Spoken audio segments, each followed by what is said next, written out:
Good morning, everybody. Welcome to Homestaging Talk Live. This is Jenny Norris. I am your host for this segment. We air weekly, 9:30 a.m. Mountain Standard Time. And the Homestaging Talk Show Live is brought to you by the International Association of Homestaging Professionals. And I am the chairwoman of IHOSP. So the goal behind this talk show is basically to share thoughts and ideas and have a conversation with the industry. So it's your chance, those of you that are watching, thank you for joining, to ask questions. You can type them in the comments. Some of the segments we actually can have you come on live if you would like. Anybody watching, if you have something you'd like to share in an upcoming segment, simply email me and we can get you on the show. So we have a great show for you today. Today's segment is all about social media. So I have two guests that we'll be featuring. One of them is Lauren Norris, my daughter, or my husband is our daughter, and she will tell you a little bit about her background and what she does for social media currently, helping people in the industry.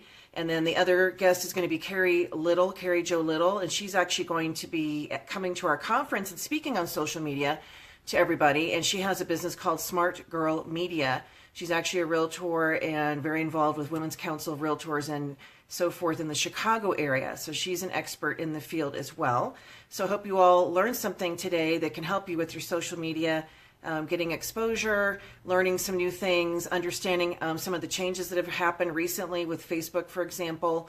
And one thing you can all do for me since you're on is if you please share this segment. There's a button at the bottom of your screen wherever you are. If you would share this, our goal is to reach as many people as possible with our segment. And so your help is needed in order to make that happen, because you never know who might be tuning in on your page and find this interesting or of value. And so the hashtag sharing is caring pertains. And I stole that from Joseph Hecker, who does the Design Talk Live show on Tuesdays.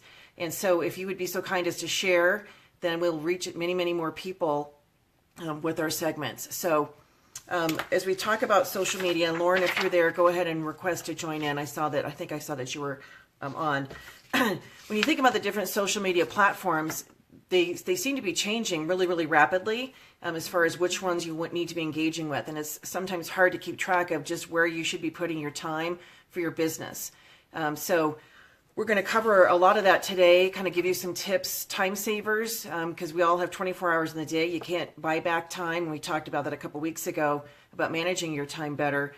And so there's ways that you can shortcut your investment in time, but still get the exposure you need on social media, which is super important. Hey, Krista. So Lauren, I think you are requesting to join in. Let's see here. Yes, approve, add.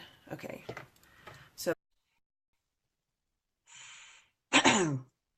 and it says adding. So hopefully she'll be coming in here. So there you are. Hi, sweetie. Oh, hello. Good morning, everyone. This is Lauren. So tell everybody who you are. Hi. Well, I am Lauren Norris. Like Jenny or my mom said, I'm her daughter, and I currently work as the social media and marketing manager for Staged Homes and stagedhomes.com.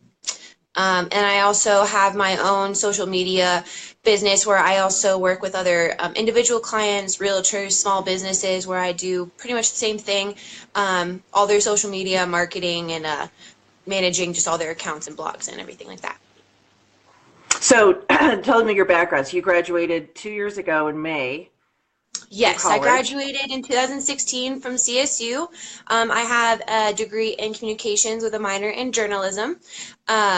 Since then, I moved home. That's kind of when I started working as a social media manager, started getting my foot in the water with that, and then joined stagedhomes.com as your social media marketing manager in June of 2016. So I've been working with you since then. Right, and she also does International Association. She handles social media. So, so Lolo, Lauren. Her nickname is Lolo, so sometimes you'll hear me call her that. Okay, so when you think about social media, because you're obviously the younger generation, she'll be 24 at the end of June. So, what social media people who are watching, they want to know where should they be putting their time with social media? So, what are some of the the major platforms. Maybe we can, recap. Some of them are pretty obvious, but are there any new ones that you think people should be utilizing more? Well, first off, social media definitely now is becoming more and more of a necessity, especially well, in any business or entertainment area, but especially for staging, realtor, real estate, and everything like that. But the most important social media apps or platforms that I would say that people should be utilizing would be Facebook, especially. Instagram is probably becoming the number one social media platform as of right now. It's just been growing exponentially. So I definitely would suggest that as probably your number one focus. And then also there's Snapchat, which that's becoming pretty popular. I'm not sure if a lot of people know what it is, but it's just basically a 10-second video social media app that you can send to all of your followers. Just kind of show them what you're doing throughout the day, and they can interact with you. But Snapchat's becoming really big as well. And then just the other, Twitter, Pinterest is gigantic, especially for home staging, anything home related. That's probably one of the number one platforms. I'd say behind Facebook and Instagram. And Facebook bought Instagram, so there's that link. So when you guys post things on Facebook, it'll sometimes ask you, do you want to put this on Instagram? Because there's definitely a connection. And I think they also have a pay to play aspect of that too, where you can pay to have exposure on Instagram. Instagram, I find, is something that a lot of people in your age group tend to utilize, very much so. And so, share with us how people in our industry that are, we have visuals, we have pictures, we may even have videos that we're taking. How do you incorporate that into Instagram? Because Instagram can only be accessed, you only access it through your cell phone. It's not something you can go on your computer, upload pictures, and post to Instagram. You can't do that. So no, Instagram, you can access Instagram on your computer. You just can't post. You can interact, things like that. But yeah, you're right. You can't post pictures or videos from there as of yet. That might be something eventually they do. But as for posting videos on Instagram through your phone, one thing that Instagram has kind of taken from Facebook, or as you said, that because Facebook bought Instagram, they've kind of implemented Instagram Live, or Instagram Stories is what it's officially called. And that, I would say, is probably one of the bigger places for implementing any sort of like video that you would want. You can interact. You use hashtags, which that's a really big way to reach a broader audience. Hashtags, location, like geolocation stuff. And then Instagram actually allows you to post, I'm not sure if it's 30 seconds or up to a minute long videos, but you can upload videos through your phone. So if you create something on your computer and then are able to email it to yourself or to downsize the amount of everything, then you can use that from your phone and post it onto Instagram in that way. But I would say the easiest form of uploading like videos in a way to Instagram would be through Instagram Stories. So when you say geotagging, what is that?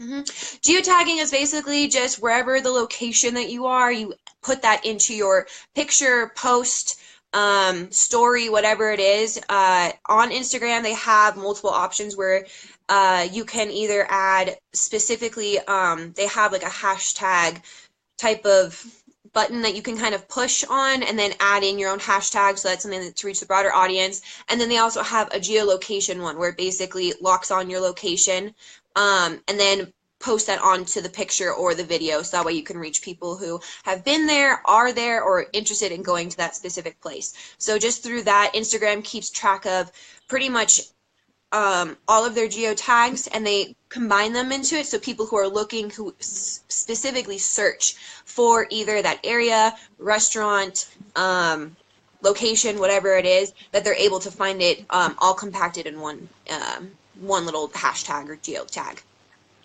So, for example, if we were staging a house, or you're listing a house, you're a realtor, or you're a stager, you could use the geotagging feature to draw attention to that particular property. And because, let's say that I'm a buyer and I'm looking for, hi Joanne, I'm looking for a property in a particular area. If it's on Instagram and it's been hashtagged and so forth, geotagged, that's going to hopefully pull in for people to find that property, give it a little bit more exposure, which is important. Bless you. Thank you. Yes, but yeah, definitely geotagging and hashtags are two of the biggest keys when it comes to utilizing Instagram in the best way possible. Instagram allows on pictures and posts about 30 hashtags, I believe, individual hashtags to be used. They say you should definitely use pretty much every single hashtag, like every single like 30 amount that you can use, just so that way you can get as much traffic, as many eyes as possible onto your post through that. And so definitely the geotagging, goes along with that as well. But it's just one of the easier ways of reaching more of a broader audience than where you specifically are.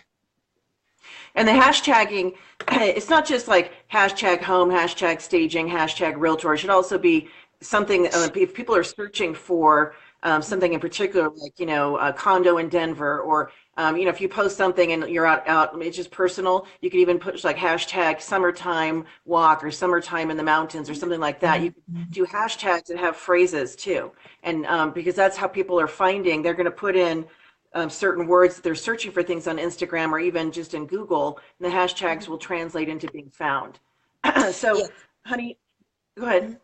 Oh, I'm sorry. I was just also going to say, Instagram has also recently where people can start following specific hashtags. So that's something to keep aware of as well. And then also, even with hashtags, creating your own, like your own personal brand hashtag is becoming really popular nowadays. I know I especially see it with weddings. People, kind of mix their last names or whatever, but creating your own specific hashtag either for your business, yourself, company, whatever it is, that's also really helpful because then the people who are currently following you know that, oh, this specific person has this hashtag goes directly to them. And it also allows, as you continue to post it and use it, that hashtag will grow in the amount of posts and pictures and videos or whatever it is. And so more and more people will start to see it and, get to recognize it as well. So that's definitely something to keep in mind is when you're branding yourself.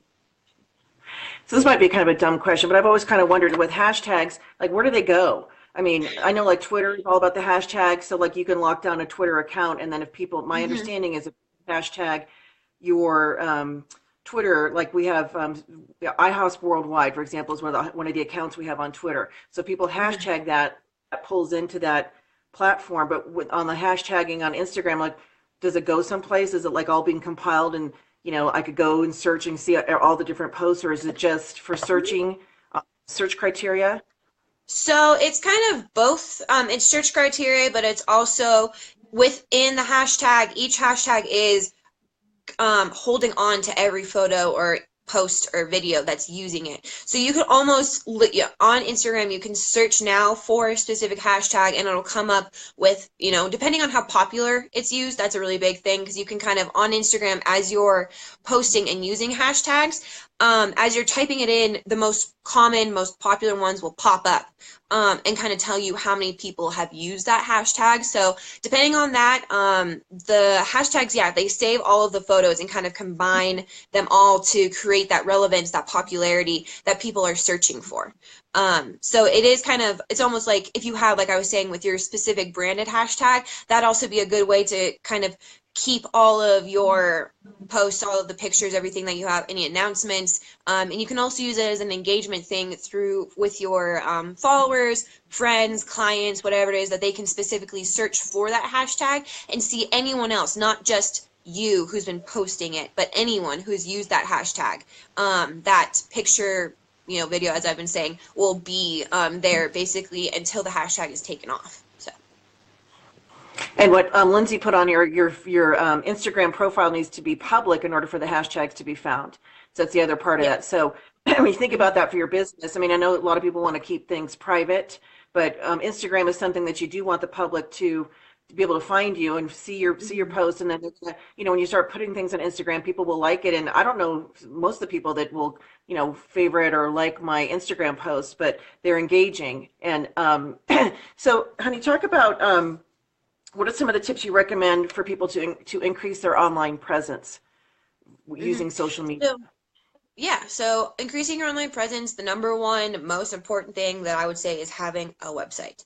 That is probably the biggest thing. If you don't have a website, then having all your social media is great, but there's no real way for people, clients in that way to kind of get in contact with you to kind of find out more.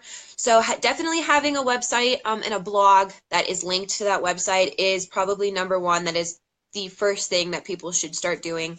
After you have that set up, then you should start moving into the specific social media profiles, because then you can link those profiles to your website to those profiles. So it's kind of like a back and forth type of thing where you get traffic coming and going. So that is definitely the number one thing: website, blog, to increase their social media presence and everything, or just internet presence in general.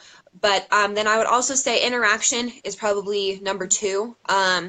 Making sure that you're responding to comments, questions, even negative things. If people have a negative post or something that they want to say, even just responding it in a very professional, kind way, or however you want to handle it. That's always just something so that way people can see that you're active, you're present, and you're wanting to connect with the people that are following you and make sure that they feel that you're there, basically. So interacting with those people who are following you is very important. But through that interaction, you don't want to bombard them over like posting, I don't know, depending on the platform as well. I would say on Facebook, it's probably okay to post like, between like 2 to 3 times a day, spaced out within hours, so people aren't, just thrown at all of the posts. And then it's funny because on like Twitter, you can post up to 25 times a day, because Twitter feeds are being just so constantly refreshed and having more things pop up. So Twitter is one of those ones where you can post quite often. But just I guess being aware, being conscientious of your viewers, your clients, the people who are following you, when they like to interact, and just kind of being aware as to when you're posting things and seeing what times get more interactions as well, because that's pretty much key. So somebody asked, go ahead. Somebody was asking if you do web design. So Sophia, she doesn't do web design, but she could definitely help with web content as far as writing content for your websites. And there's lots of different companies. So web design is a whole other. I took a class at CSU for my degree. I had to do web management class, and that was all about code, coming up with your own website, creating it from scratch, basically. And that in itself is, you definitely will want a professional to do that, because it's unless you're taking a class and kind of studying it and have a book to help you through it, it's definitely difficult. I know when I finished the class, I made a very basic website, and I was happy with that. But for web content is where I mostly specialize in, where as those types of people will help you not only create your website but manage it. They'll allow you to constantly upgrade like the speed, the gigabytes, all of that, as more and more people are coming to your website and giving you more traffic. So you mentioned a blog. So I know a lot of people, I don't know how many of you watching have a blog. And again, I'm going to just put this out there. Share this segment. If you could please share this with your followers on Facebook. We will end up reaching a lot more people, which is the goal. A lot of people, when I even teach classes, will talk about, you need to have a blog. And I think a lot of people are afraid of having a blog because they don't know what to put on it. So I know that you currently do blog posts for your clients. And can you talk a little bit about that process and how somebody could, streamline so they're not feeling like every day they have to come up with something new? Mm-hmm. Yeah, so when you're having a blog, the most important thing before you even start it is to have, I don't know, I'd probably say between like 5 and 7 different articles that are already written, or at least ideas that you have for articles that you can write, because with a blog, it's important to have consistency. So whether you're posting once a week, twice a week, whatever it is, you're going to want to be doing that on a consistent day, a consistent time, just so again that your followers, people who are coming to your website, can kind of know what to expect, when to get the information that they're looking for.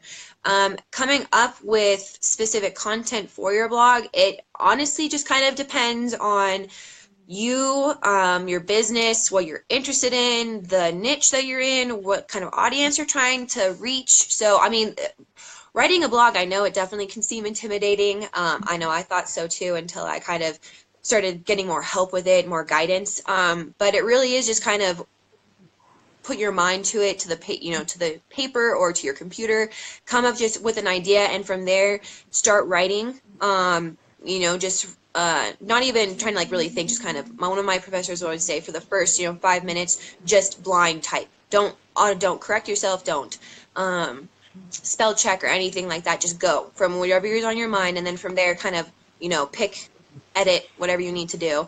But definitely coming up with ideas like that is pretty good. And then even reaching out to other fellow people that are writing a blog, or searching for something that's similar to what you're looking for. And then as long as you give credit to that other blog or that other writer, it should be okay. I know I've done that as well. And that's also another actually pretty great way to drive traffic in between blogs as well, is when you link another either well-known blog, SEO person, article, whatever it is. That also is another good way for your clients or for the people visiting your website to see that you're not just making things up, obviously, but that you're crediting other people, looking that you're actually being specific about the topic that you're talking about. Yeah, so what she said is really true. So you thinking like, I don't know what to say, I don't have any great grand idea, how do I write this? First of all, the blog doesn't have to be a novel. It can be succinct. If you find a really cool article on, spring trends for 2018 or something like that, you can include that link to the article in your blog. As she said, give credit to where you're finding things. You can reblog other people's blogs. So the key, she said, is consistency. So whether you come out with your blog once a week or once a month, the frequency is important, so you get people that are expecting to see it and engaging, but just put something out there, and your blog can then feed into your social media platforms. You can program it to do that. So it can auto feed into Facebook and Twitter and your even LinkedIn, your Google Plus. I don't think it goes to Instagram to do that. Where else does it feeds? It pretty much goes, to all those platforms that you're talking about. I know a lot of people, even on Instagram, you can't get the whole, obviously the whole blog post, but some people will either do a snippet or take a picture from the blog post and kind of do the intro as the comments, or as the little description thing for people to read. So that's pretty common. But also working, I think the most friendly platform, if you're new to blogging, new to the website, would be WordPress. That's probably the #1 blogging site that at least I know of. I know several people that use that, and I currently use that as well. And through that, you're able to link it to either your website specifically, or even take the link and use that in all of your other social media. So that, again, drives more eyes, not only on your social media accounts, but to your blog or to your website, wherever you're posting that. So that's also something to be aware of as well when you're posting for your blogs. Yeah, and your blog, so when you have things going into your blog and it feeds into your website, that means you have fresh content going into your website all the time. So it's really important to always have fresh content. When you have a website, you don't want it to get stale. So you want to be changing things up so that when the internet crawlers and so forth go out looking for new content, they'll say, oh, this site is active. Somebody's actually managing this website. They won't say, oh, it looks, nobody's here. It looks old. So you definitely want to have fresh content going in. So a blog is one of the ways, best ways to do that, because you're going to be posting. You want that information to get out to your clients anyway. So it's going to feed into blog, into Facebook, and these other platforms automatically. You have to program it to do that, but it's a total time saver, which is really great. So, all right, you talked about videos and the importance of videos. And I think, those people that are watching, we're in real estate, we're in staging, you might have a different business, you might be tuning in. If you're in a visual business, you cannot escape video. And, first it was, when social media first came out, it was all text, and then people started putting, pictures and so forth. So now even, check yourself when you go look at social media, you're probably, the videos probably grab your attention more quickly than photographs, and certainly more than just straight text. So how important is video content, and how do people, what are some easy ways for people to engage and use that? So video content, as you were saying, definitely important. Again, it is one of those visual things that stop people rather than just seeing text on, on their feed or whatever it is. I would say it's definitely growing to be close to the same amount of, I guess, the stop and watch kind of phenomenon as pictures. As they say, if you have a picture or something visual on your text, it's going to stop people, like 75% more of the time than just having text where they're going to scroll through. So definitely having video is important. Knowing or keeping aware of the time that you're doing for your videos, that's very, very key. Unless you have a big following of people who are willing, like I know a lot of people do YouTube or just use YouTube in general, like have a channel on there, or they also do podcasts as well. That's pretty big, is a pretty big thing. But if you don't have that big of a following who know that you're on YouTube following like that, I'd say to keep videos between 15 to 45 seconds at the very most. A lot of videos also have word text if you don't turn on the volume. I know personally I'm not one of those people that turns on the volume when I watch a video unless I'm somewhere like in my own house or something like that, because sometimes if I'm scrolling I'm in public and I don't want everyone to hear what I'm watching. But so it's just something to keep in mind with videos. That content is definitely important, but also just to be mindfully aware as to how long you're making it, making sure you're getting to the point. And then again, just being aware for those people that won't necessarily be listening with the volume on for your videos, but just so that way you're still able to get the content that you want across to them. Yeah, I saw that on, I think I was on Facebook last night where they were talking about having the text over the video. So it's like you see the content in the background, but you don't hear the audio, but there's still words showing up on the screen. So people can, like you're saying, watch it without being found out. Like maybe they're, skimming around at work and are on their computer and they should be working. They don't want their boss to know that they're actually watching a video. So exactly. Being able to have that on there, and then the length of time is important too. Not having it be too long. I mean, something like this that we're doing, it's an hour long. It's a show. People hopefully are gonna. I don't know if they're gonna stay for the whole hour. They come in, they leave. But our videos for businesses should be short and to the point. Because I'm just not. I mean, firstly, are you going to sit there and watch for 2 minutes? This video. You might if it's super interesting, but most people are going to go, "What's this about? Do I want to watch more? Nah, okay, then they just keep scrolling." So, all right. What shortcuts or time savers can you share with us? Some definite shortcuts are, I would say, to invest in a social media scheduling platform. That is probably the biggest time saver. Depending on the content that you want to put out, the social media platforms you're using, if you have a website or a blog, things like that, there are several different scheduling platforms that you can look into. There are ones such as Hootsuite, there's one as Buffer, I'm trying to think if there's some that are there's one that's specifically to schedule for Pinterest. There's one that's scheduled specifically for Instagram. They usually all kind of have Facebook and Twitter already kind of integrated, because those are just the most used Facebook platforms, or social media platforms in general. So definitely looking into the scheduling platforms, that's a big thing, because you can sometimes, depending on which one, you can schedule up to a month in advance, 3 months in advance.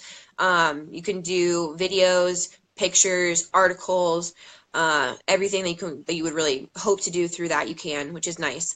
But then also another time saver I would think is, like I had mentioned before, is just kind of pre-planning your content beforehand. I know I try to, with my clients, in the middle of the month, try to have the full calendar for what I want to do for the next month already good to go, so that way they can look it over. If we need to adjust or edit anything, we can add it. If there are any like big events or holidays or anything like that, we can add those in. So definitely just having the content that you want kind of pre-done, pre-approved.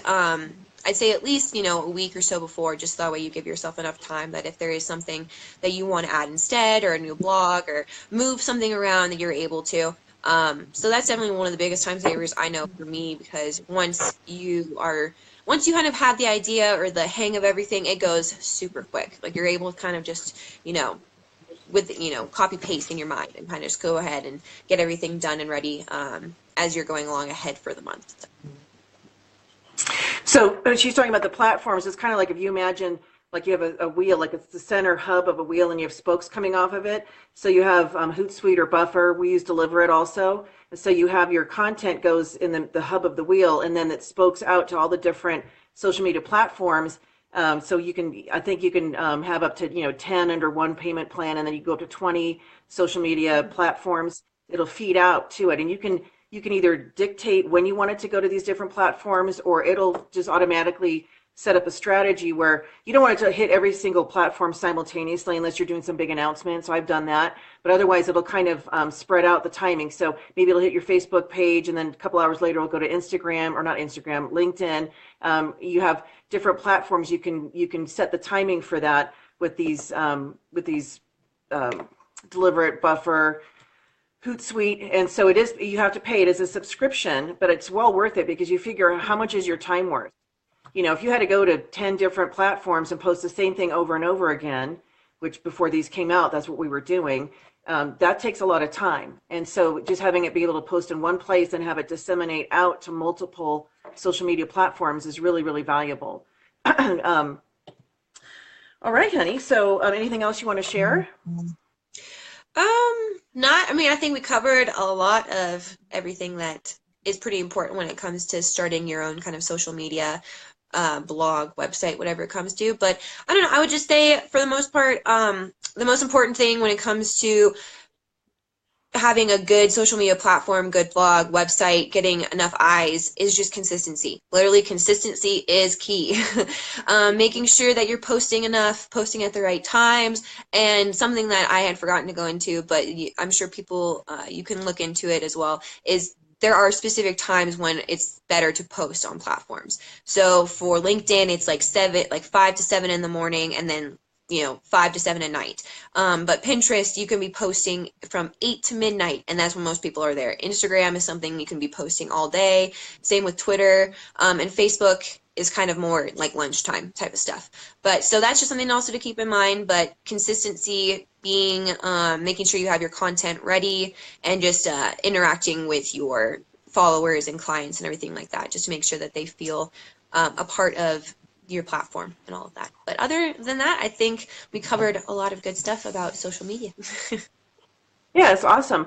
So she was part of the fast track session of focused accelerated stager training on mastering social media. So those of you that have not watched that, it comes along right along with your membership in the association.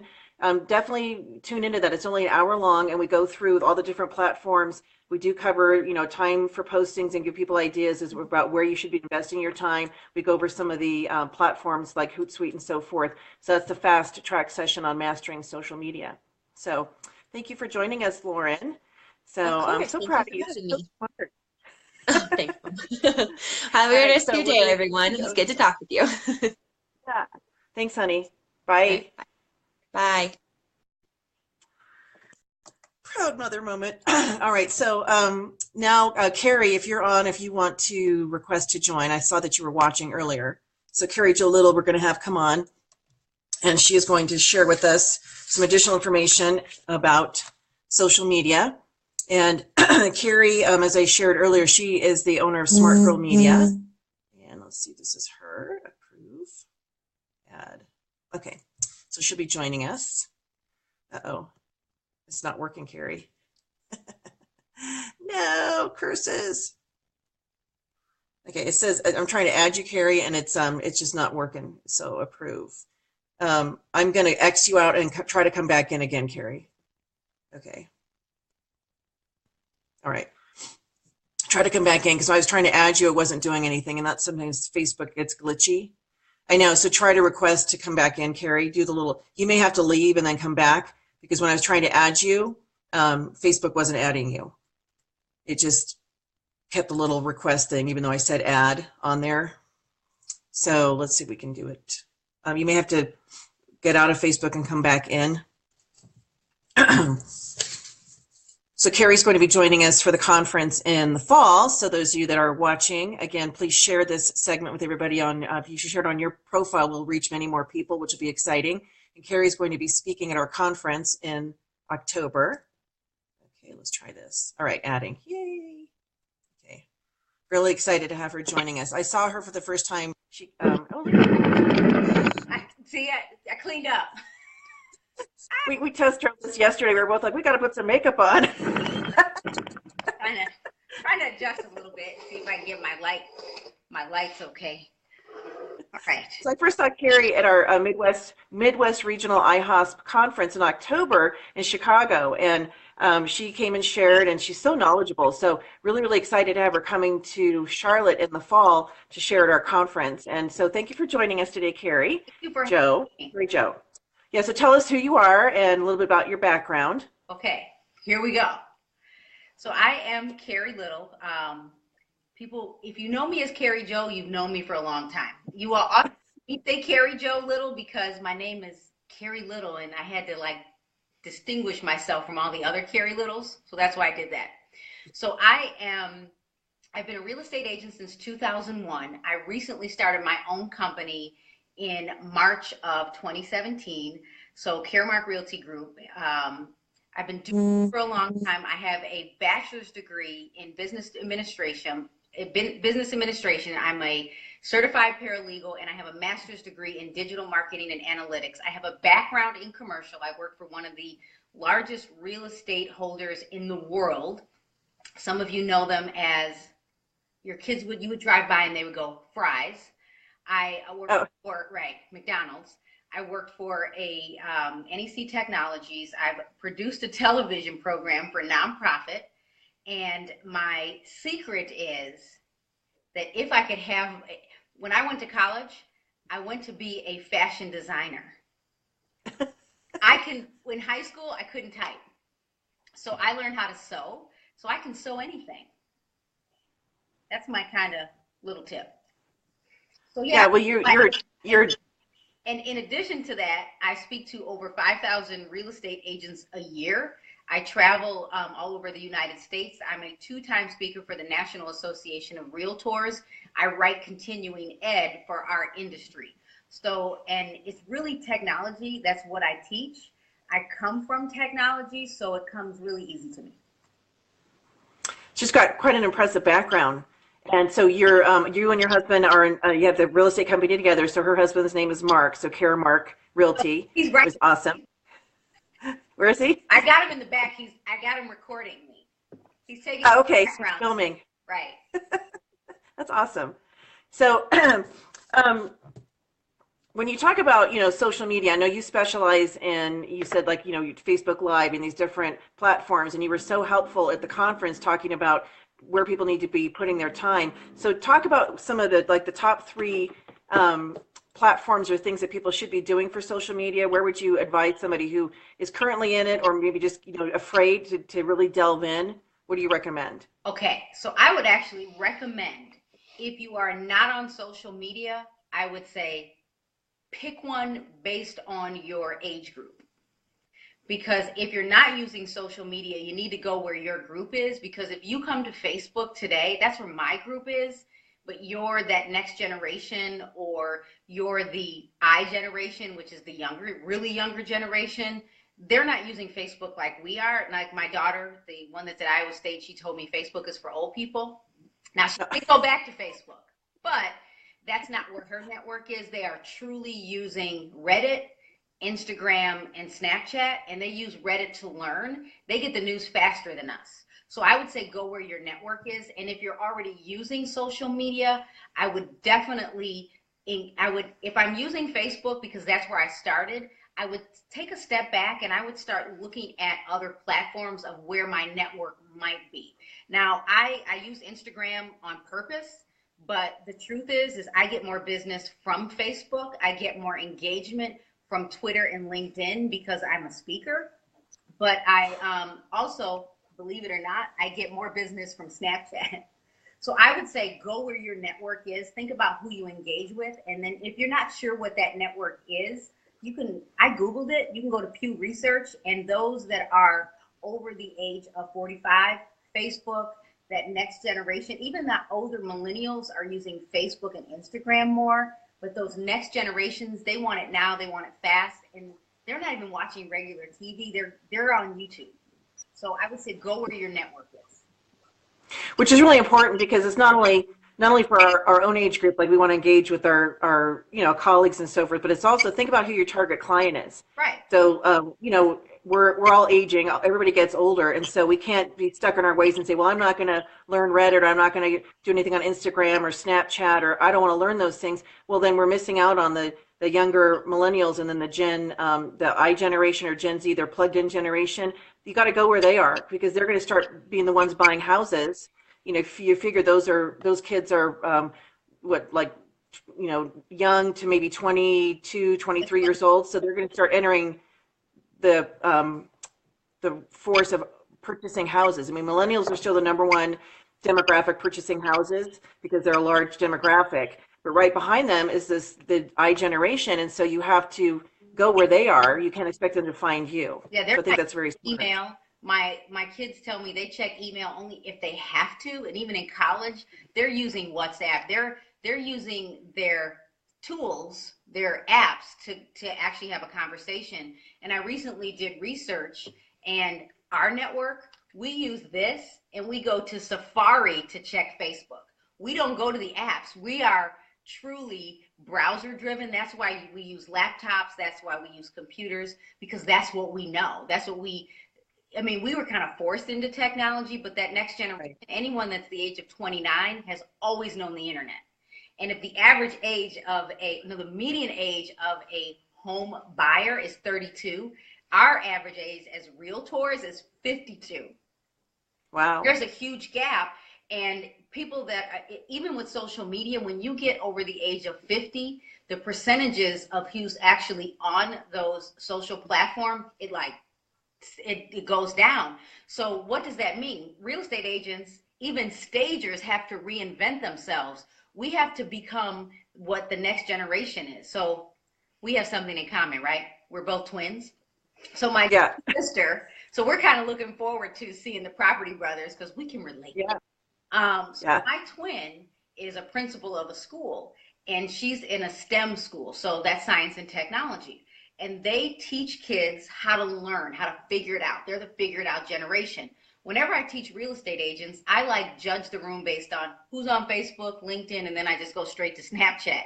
If they're on Snapchat, I can feed them, force feed them with a fire hose, because they just get it. When I have real estate agents, and I think I train over 150 new realtors in my marketplace a month, new ones. Wow. And when they come up to me after and they're like, Carrie, I don't know technology, I'm like, bring it in. You got to go, you have to become a self-learner. You have to learn something new. And when agents say, Carrie, I don't have time, you have time. You need to write a list of everything you're doing, and you need to get rid of some things so you can go learn how to do some of this stuff. Right, I believe we need to go out, we need to work with our clients as stagers and real estate agents, but we have to start building an online presence, because everything is becoming so hyper-local that if I want a stager, if I want a real estate agent, if I want an inspector, if I want an appraiser, if I want a loan officer, if I Google and I look for someone, I look at the ads, but I also look at who comes next. And if I can't find you, I'm out. So you were talking at the conference, you talked about Google Plus, and I know I didn't write that on the question. So I wanted to ask you to share about that and the importance of using that. And also the whole Facebook Zero, I'm interested to get your thoughts about what they did with their algorithms and how we can continue to get exposure and engage even though they've changed things. So talk about Google Plus. So Google Plus, now when I was in my master's degree, our professors made us use Google Plus, and it was painful because we were like circles, people aren't there. Now, I was using Google Plus when I was invited in before it became a platform for the public. And I thought, okay, that's their competition. But what I realized is it's owned by Google. So even if you if you're not on social media, if you go to Google Plus and it's owned by Google, if someone searches for you, you're found. So the importance of Google Plus is it's searchable by Google. So you should use it even if you don't have a following, because now when I Google you, you're found. So for no other reason, even if you're not writing your own content, you're not blogging, no videos, you need Google Plus because it's owned by Google. Some people say, Carrie, it's going away. If you're using, because I was listening to the previous speaker, if you're using Hootsuite, if you're using any products where you're auto feed to straight to Google Plus. It's a no-brainer. Make sure it's public. Make sure your Google Plus profile, you're posting things publicly. So I've benefited from exposure on Google Plus. It was sort of by dumb luck that I figured out how it was impacting my business, but it really drove me up organically in the rankings. And because I was posting, again, it's visual. I have pictures, before and after pictures of staging projects. And then it's all about the hashtags.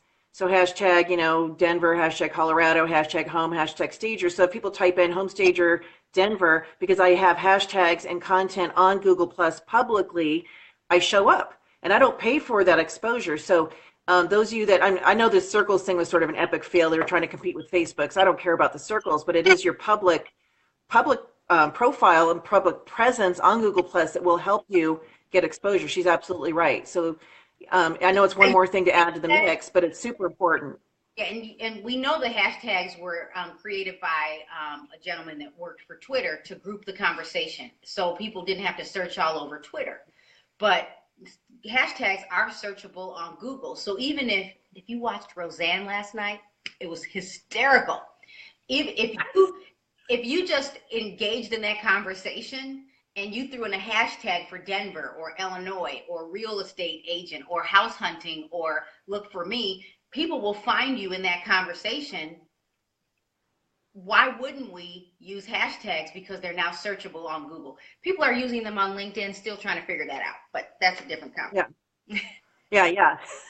Yeah, LinkedIn is interesting because you have your professional resume, if you will, that's on LinkedIn, and you can join groups and so forth. They have now closed off all the groups, so they're not public. So I don't know why LinkedIn did that.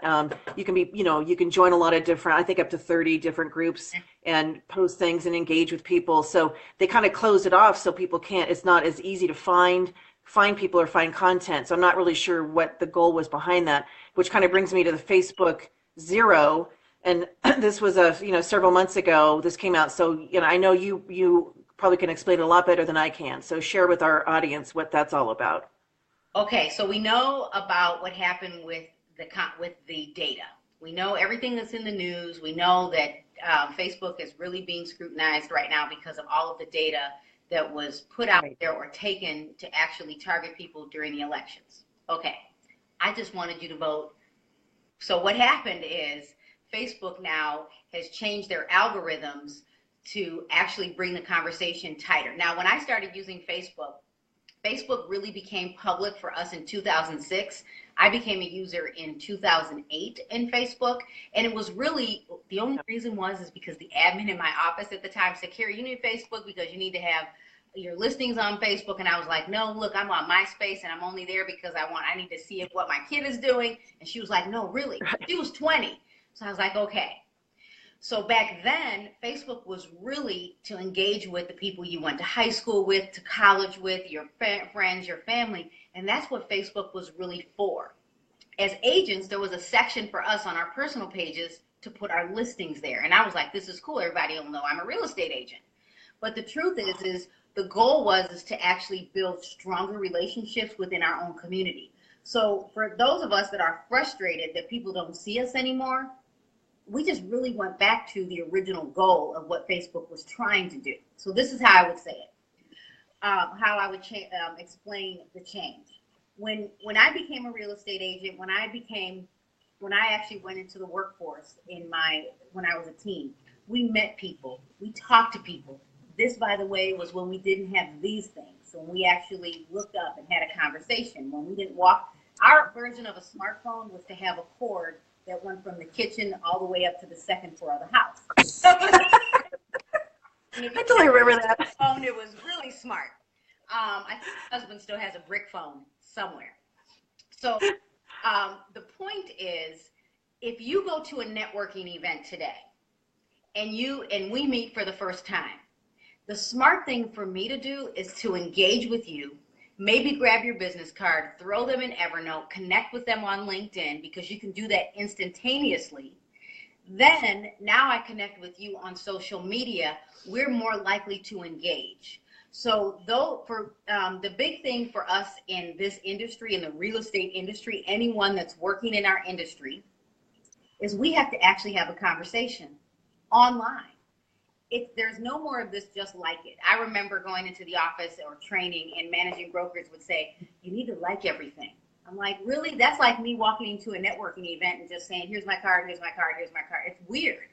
So just like in the real world, in the digital world, we need to engage. And the people that you engage with are the people that will find you. So here's a good tip. Heard this on Gary Vee at midnight. And for those of you who don't know who Gary Vaynerchuk is, you should just go Google him. He said that the best thing for people to do, and he gave like 5 tips, but the best one I heard was 2 cents on 90 posts. And I was like, okay, that's a lot of work. So that's a lot of work. But I bet when we go to networking events or we have an event for our clients, we talk to everyone at the event. Just like if you go to church on Sunday, you can't get out of the building, or you go to your kid's basketball game or to baseball game, go Cubs. If you go to all of these events, you talk to people. So if you were Right. to 2 cents on 90 posts, now he said every day, I was worn out when he said that. He said that's like $1.92 an hour. I'm thinking that will actually increase, it'll increase your network that actually sees your post, because the algorithm on Facebook was the more you engage, the higher you sat in the newsfeed. And the more, if you engaged, it actually boosted your business page. But now if you want your business page to be found, you actually have to pay to play. So if Right. you want, and the truth is I want you, when I post, like everyone that's posting here, hi Bobby, hi Lindsay, thank you for joining us. And I saw Corey's from my marketplace, and I did share this. The truth is we want you, yep, Vaynerchuk, there you go. We want you to engage with us. We want all of you to share this with your network, because the more Yes. you share it actually helps both of us in our news feeds. And the more likely we are to generate new leads. People find us to be credible. People will actually call us and refer us. And so I know sometimes I've been hesitant to comment and share on someone's post, because then you get all the notifications, someone else comments and it pops up, and that gets annoying. So, not that I don't care what other people are saying, but it's, I don't want all these notifications. So you can actually turn that off. Our network Yeah. doesn't. Like the next generation, that's why they can't get off their phones, is because Right. I'm missing. Who said? Oh, they commented. Yeah. I'm like, just put your phone down and have us. For our network, we need to actually schedule time, Yeah. to actually have a conversation, because we'll get stuck. I call it the go set your stove timer at home for like 30 minutes, and when it goes off, go back to work. Otherwise, you will never get any work done. You get sucked in. So, and they said the algorithm also, it's, comment, and actually writing more, commentary is good. Because in the past, you thought if I blab on too much on someone's, post, maybe that's not a good thing. But Facebook actually likes that, because their whole goal is to get people back engaging on a personal level. And so your personal profile is where the algorithm is going to be the best, and do engage on other people's profiles as well. And then, as she just said, for your business profile, you can put your business information on your personal profile, maybe a link or something that would maybe help. But then you do have to pay for exposure. So, Facebook isn't stupid. They have the different, broadcast, and you can boost your posts and so forth. So for a lot of business owners, that's how they're being found. But it really is all about your personal profile. And we want all of you to hit the like button and the hearts and you love us during the post, because it actually helps us boost being seen in the news feed. So, yeah. Yes, there's some truth in and how then sharing. And then sharing, a segment like this, when you share it to your profile, it reaches all of your people. And then the next time that we go live, people are notified, hey, this segment's on again, and people can tune in, because you never know who you might reach that is interested in the content, or might be able to share it with somebody else. And that's how things, you expand the reach and even go viral with some of these videos that are out there. Right. It's pretty cool. So what are the top apps at the conference in October? You had people put in their text you the top apps, and we all got a list of the ones that people like to use for business. That was really, really clever, and I hope you do that in October as well. Yeah, so should I tell them what I did, or should I just? Yeah. Okay, this is what we did, and it was this easy. all I did was I went to Google Forms and I built a survey, and I asked everyone to share their apps, because I'm not going to use the same apps that you're going to use, or you don't know the apps I use, and you might say, you know what, that's a good app. So what I did was I put the survey on the screen, and everybody typed in the name of the app and what it was for. And then when they were done, I shared another screen, and it gave them the link to the Google Sheet, which is like an Excel spreadsheet, and everyone had access to all of the apps. So that's a really cool way to get, and here's what happened, is I got everybody's email address. Yeah. She's smart. So yeah, Yeah. I gave you something and you gave me something. Yeah, yeah, it's a good exchange. So when you talk, when you're coming to the conference in October, I think you're sharing on, I think Saturday, we have you speaking. Like, And so talk a little, what's that? I think it's like 2:50 to 3:30. Yeah, so she's one of our afternoon. You won't want to miss what she's sharing. So talk a little bit about what you're going to cover during the conference. I don't know. Oh. I really am going to focus on, and I know I heard the last person you interviewed, and she talked about creating your own content, and she's absolutely right. What I'm going to do is we're going to be strategic, so I can show you how to create your own content so you can still be a stager. Because what's hard in our business is to get what's here as a real estate agent and put it into the written word. Now, I like what she said about just writing, because I'm a terrible writer. You know, I got out of high school. I was an honor student in my bachelor's degree and my master's degree. I just loved high school. I was a cheerleader. It was great. More C's than B's than A's. But you know, English was not my friend. But what I learned is, how can you get the content that's here that you already know? You can tell me how to stage a house. If I asked you, tell me the 10 steps to staging a house effectively, you could just spiel those off. If you can tell those to me, you can put that into relevant content using WordPress. And for you, it might be writing. It might be a video blog. It might be recording yourself. Even with this interview, I want you to download it to your phone, and I want you to upload it to YouTube, because I'm going to take that link and put it in my on my channel on YouTube, and then it's going to automatically feed to my podcast. Yeah, absolutely. Yeah, Those are the kind of things that I want to share with the group, and I'll make it easy and relevant for any generation. So it doesn't matter if you've been staging homes for 30 years. Everyone can do this. You just have to figure out what works for you. Yeah, and I find because I like writing, but it's kind of sometimes like I think like what do I want to share? I'll literally be like laying down to bed, and all of a sudden this idea will pop into my head. I have to write it down. Then all of a sudden the ideas just start flowing in the content, or maybe I'll have a conversation with somebody. Like I remember a few years ago was people living in fear that someone was going to steal their clients and not wanting to share. And I just thought that's just ridiculous, because it's a relationship business. And so I actually blogged, and there's like a cat burglar holding a bag, and it says, I'm going to steal your clients. And I go into why that's not going to happen when it's relationship based. So just something that might inspire you. And it doesn't even have to be business related. It could just be like about life, or, something you're experiencing. So, yeah, don't be afraid Lauren, to just I'll share. help her, Lauren, because my daughter is Lauren too, and my daughter Lauren showed me a lot of things. So Lauren, I'll make knows. Yeah. So so the podcast, that's I guess the next It's thing. I guess 15 minutes. My 13-year-old at the time showed me how to do it. do you know Scott Hansen? Because he's in Chicago. So he's going to come to the conference. He's our business keynote speaker. So he has a podcast. I'm going to be on it today at 1:30 my time.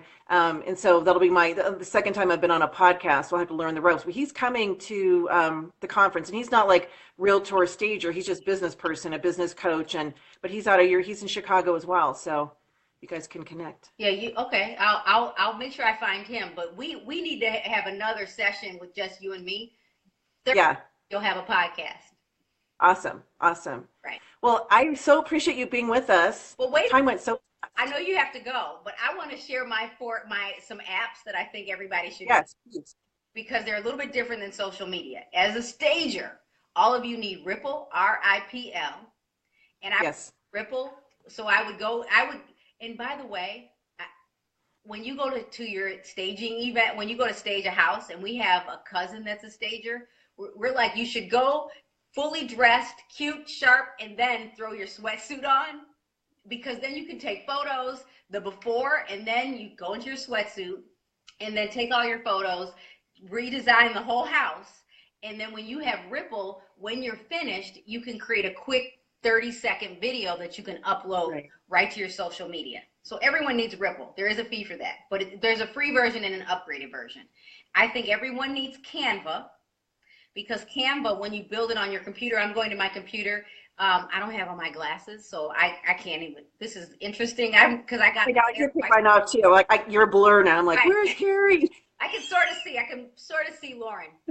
And the reason why I want Canva is because I can quickly upload to Snapchat. So at the event in October, I am going to show you how to use Canva on Snapchat, Messenger, and Instagram, and show you how to build a following just by using Canva. And then I'll show you how to create your own filters for the event. So those are and everyone, depending on if you're on an iPhone or a Droid phone, everyone needs iMovie, because you can build your own 60-second videos, and you can add your name. And if you're on a Droid phone, I would use Viva Video. So those are the apps you need. Viva Video. Yeah, because I've used Ripple. I used it last year for our conference. It's pretty nifty, and they have different themes and so forth. Another app I will share for creating quick videos on your computer, Magisto.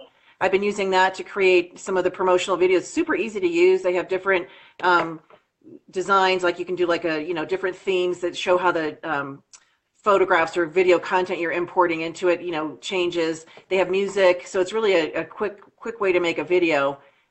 If you're not, super tech savvy and don't have, like, I don't have iMovie because I'm an Android user, but my husband's going like this in the background. He's like, because I'm an Android user with an iPhone. Well, my husband did not want to support the man. So when we got our cell phones, he was, I'm not supporting the man. We're not getting Apple. That's my husband in the back. He's going. So he'll like John. He'll meet John at the conference. Is Mark going to come with you to the conference? We might have to do the Carrie and Mark show. We have our own show. Yes, I know. I've been watching. You guys are funny. Yeah. It's like you're witness to their relationship and different things you guys are doing throughout the day. It's pretty funny. So yeah. I enjoy watching it. Well, thank you so much for being on. Carrie Jo Little. You can find her on Facebook and what other social media things you want to promote? But you could truly find me on Instagram as Carrie Jo Little, or smartgirl.media, or Carrie J Little on Twitter, because someone beat me to Joe. And then same thing on Facebook. So Smart Girl Media, if you Google me, smartgirlmedia.com, I have my own blog. Good. Yeah, she's so knowledgeable. So I'm so excited to have you with us in October. And and you can find me on Carrie Jo Little on iTunes, my podcast, and you can find me on YouTube, Carrie Jo Little. Awesome. And I will load this to YouTube, and I'll send you the link. Oh, cool. Thank you. Yeah, you're welcome. All right, everybody. So that is our show. Thanks, Carrie, for being with us. Thank you. So next week, April 11th is actually the day that we fly to Rome. My husband and I will be flying to Rome. We speak on the 14th at the conference there. So ask me if I've started packing. No, but I do have an idea of what I think I want to bring. But I will be live next Wednesday morning. We're going to talk about consultations. So our special guest will be Christopher Porter, who is going to be speaking at the conference on consultations. And he's a master at pulling these together. I spoke with him on the phone the other day, and he has a business with Kevin Tain, who is his business partner and his life partner, and so knowledgeable and amazing some of the things that we'll be talking about on a simple service that brings us money in the industry. So that'll be next week. And then the following week, Kevin Tain will be the guest host, because we'll be in Europe. And so he'll be talking about photography. So he has 4 different people lined up to talk about the importance of photography. He has somebody talking about Matterport, which is sort of the 3D going through the house, digital photography, of course, and then the drone photography. So Hayden Yates will be one of the guests, and then there's 3 other people that will be joining. So look for the promotion on that. And thank you, Kevin, in advance for filling in. I appreciate it. And then on the 25th, we'll be back live again. And I think that's when, let's see, what do we have on for the 25th coming up? We have Joanne Leonard-Weary. So Joanne Leonard-Weary will be joining us on April 25th. So look for the segments coming up. Scott Hansen will be the following week, and then May 9th will be Barb Schwartz, recapping the experience of being in Europe and just talking about staging in general. So we've got some great segments coming up. I appreciate you all joining us. And again, please share this segment with on your profile so that we reach as many people as possible.